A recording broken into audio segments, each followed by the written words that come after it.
Hello everybody, I just got out of the shower, the cat's walking around, but anyway, this week I'm going to talk about Paper Mario and do, well, specifically the first two games. I'm going to do kind of like a throwdown, if you will, but before I get into that, let me kind of build it up a bit. See, a new Paper Mario game, Origami King, came out over the summer, and I actually enjoyed it. Now, hear me out, my fellow nostalgia nerds. You know, it's fun and colorful, the story is good, the music's catchy, and the battle system is pretty unique. And the thing is, I have a small glimmer of hope that maybe someday we'll see an original return to the older format, or a return to the original format, and we'll see another game like the first two. And, well, it's kind of like three things about it that's... First of all, with this game, Origami King, there are a few minor things that are similar to the first two games, and because I feel like at this point the paper gimmick is really wearing thin, no pun intended, because, and I know the most common argument is like, oh, it's called Paper Mario, it should have paper gimmicks, but that's the thing, the first two games were like a story, like you're reading it out of a book. In fact, the original Japanese version of Paper Mario was called Mario Story. Now then, the third thing is because I never really got into the Mario and Luigi series, but I know how beloved those games are, and the company who made the games unfortunately went out of business. So, Nintendo, I'm sure, might find somebody else to develop the game or something, but if they don't, or whatever the case, but, because even if they do, will they be as good as the old ones and stuff, it's all kind of up in the air, so maybe it's a good time to bring Paper Mario back to its original formula. So that being said, let's take a look back at these two. Because that's the thing, most people consider... first off, actually, I'm going to refer to these as Paper Mario and the Thousand Year Door, rather than just going through the whole friggin' name and stuff. But anyway, so most people consider the Thousand Year Door to be the best. But personally, I like both of them equally. I can't pick one over the other, but because, well, naturally there are features in the Thousand Year Door that are better in Paper Mario, and for me, in some cases, it's vice versa. So let's do some comparisons here. First off, the story. The story in Thousand Year Door is definitely better. I mean, the plot in both games is fairly the same. The traditional or old-fashioned damsel in distress thing where Princess Peach is kidnapped and you gotta rescue her. But in the first game, or Paper Mario, excuse me, it's Bowser and his minions again that she's kidnapped by. In Thousand Year Door, she's kidnapped by the wrestling faction DX. I'm just kidding. It's a new enemy called the X-Naut Army.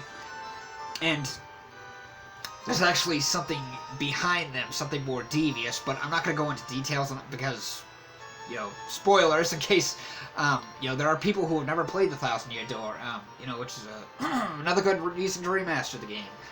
Anyway, but yeah, the story of Thousand Year Door definitely better.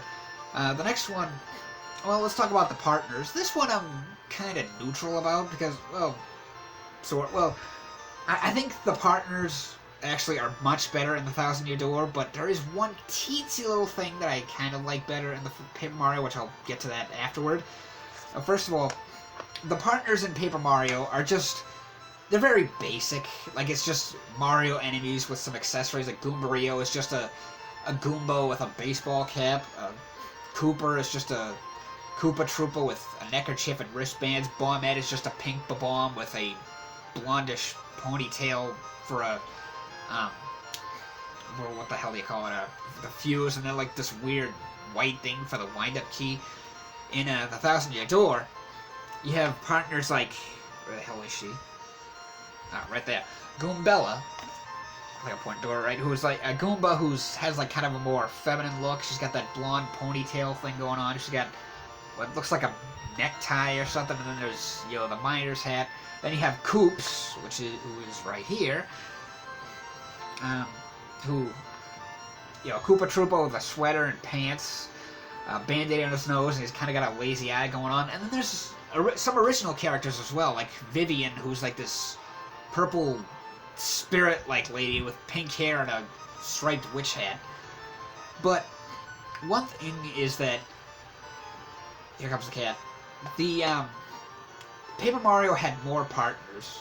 This one has only 7, technically 6, because one of them is like a secret character, but that's not too hard to do. But So that kind of disappointed me that there was less. But other than that, it's still good.